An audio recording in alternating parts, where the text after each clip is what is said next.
promised, a special comment now on the president's revelation of the remainder of this nightmare of Bush administration torture memos. This president has gone where few before him dared. The dirty laundry, illegal, un-American, self-defeating, self-destructive, is out for all to see. Mr. Obama deserves our praise and our thanks for that. And yet he has gone but halfway, and in this case, in far too many respects, half the distance is worse than standing still. Today, Mr. President, in acknowledging these science fiction-like documents, you said that this is a time for reflection, not retribution. I respect the strong views and emotions that these issues evoke. We have been through a dark and painful chapter in our history, but at a time of great challenges and disturbing disunity, nothing will be gained by spending our time and energy laying blame for the past. Mr. President, you're wrong. What you described would be not spent energy, but catharsis. Not blame laid, but responsibility ascribed. You continued, our national greatness is embedded in America's ability to write its course in concert with our core values and to move forward with confidence. That is why we must resist the forces that divide us and instead come together on behalf of our common future. Indeed, we must, Mr. President, and the forces of which you speak are the ones lingering with pervasive stench from the previous administration.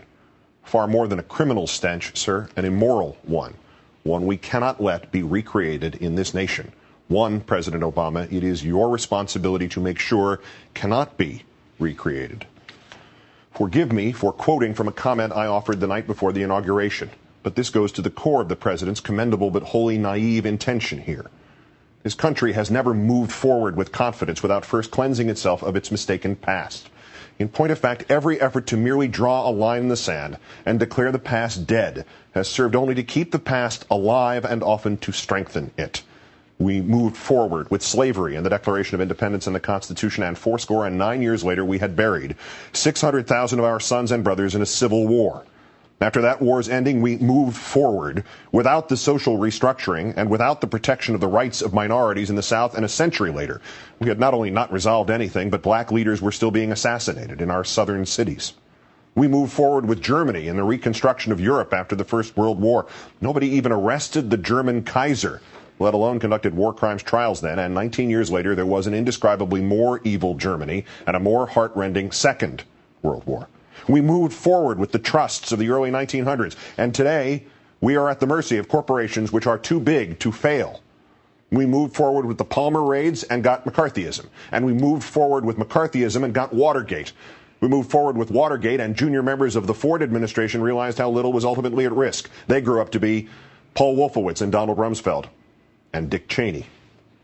But, Mr. President, when you say we must come together on behalf of our common future, you are entirely correct. We must focus on getting things right in the future, as opposed to looking at what we got wrong in the past. That means prosecuting all those involved in the Bush administration's torture of prisoners, even if the results are nominal punishments or merely new laws. Your only other option is to let this sit and fester indefinitely, because, sir, someday there will be another Republican president, or even a Democrat just as blind as Mr. Bush to ethics and this country's moral force.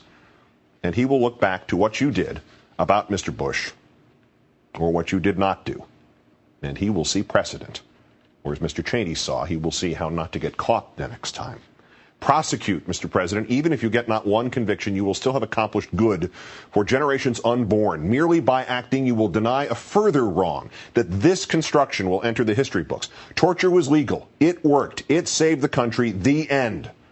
This must not be.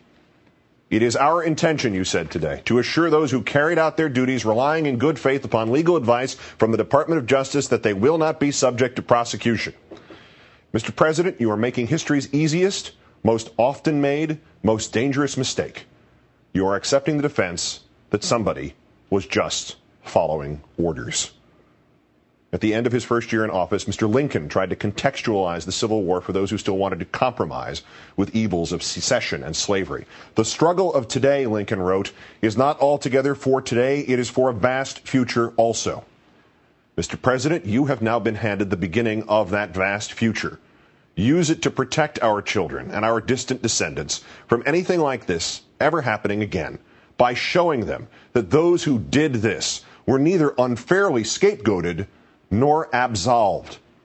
It is good to say we won't do it again. It is not, however, enough.